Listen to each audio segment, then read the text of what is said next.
Olá, bem-vindo ao quadro. Nessa aula, vamos continuar falando sobre tecido vascular. Na última aula, começamos com o xilema. Hoje, vamos analisar o floema.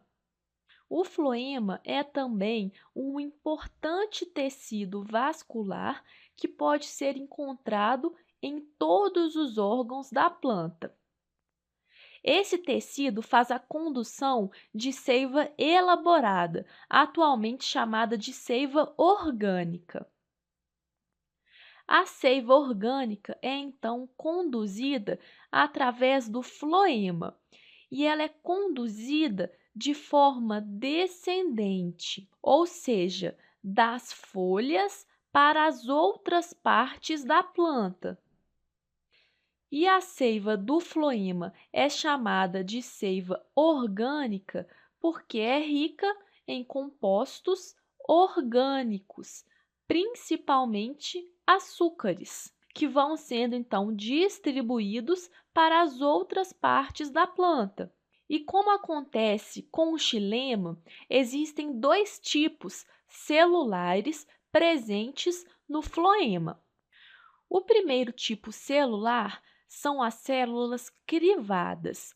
Essas células são células bastante alongadas e são consideradas células primitivas, encontradas então no floema das pteridófitas e das gimnospermas. E o nome crivado dessas células está relacionado com a presença de poros. E a presença desses poros faz com que as extremidades dessa célula tenham um aspecto de crivo, como se fossem aqueles buraquinhos presentes no chuveiro. Só que nas células crivadas, que são mais primitivas, esses poros são muito pequenininhos e isso acaba comprometendo o fluxo da seiva de uma célula para outra.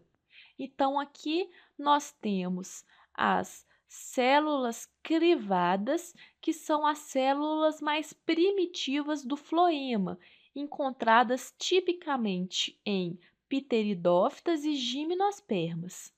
Nas angiospermas, nós já encontramos um floema mais especializado.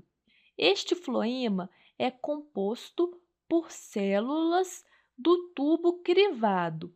Essas células são células menores, porém, elas podem se associar em fileiras, formando grandes feixes longitudinais.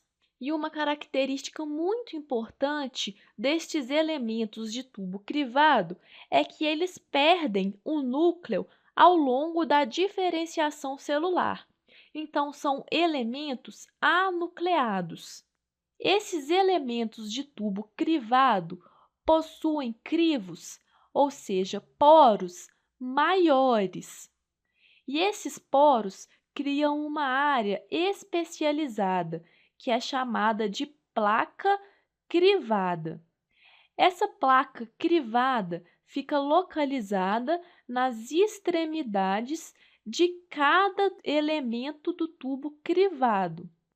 E devido à presença dessas placas, o transporte da seiva orgânica é muito mais eficiente nos elementos de tubo crivado presentes nas angiospermas. Então, estão aqui os elementos de tubo crivado, que podem formar feixes longitudinais ao longo do caule das angiospermas. Porém, como eu falei, esses elementos de tubo crivado são anucleados.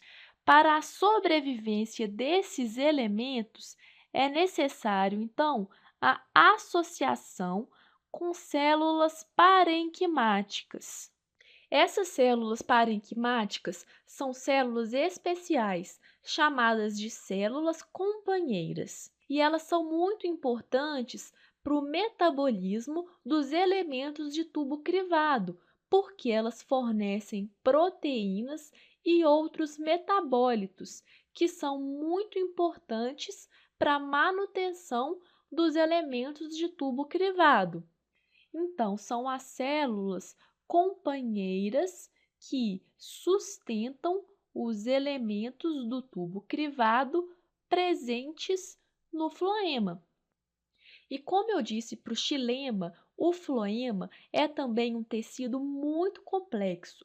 Além desses elementos vasculares, outros componentes estão associados ao tecido, como, por exemplo, células parenquimáticas e fibras. Terminamos por aqui com o segundo tipo de tecido vascular, que é o floema, e na próxima aula vamos começar a analisar todos esses tecidos juntos, observando a estrutura interna dos diversos órgãos vegetais. Não perca, até lá!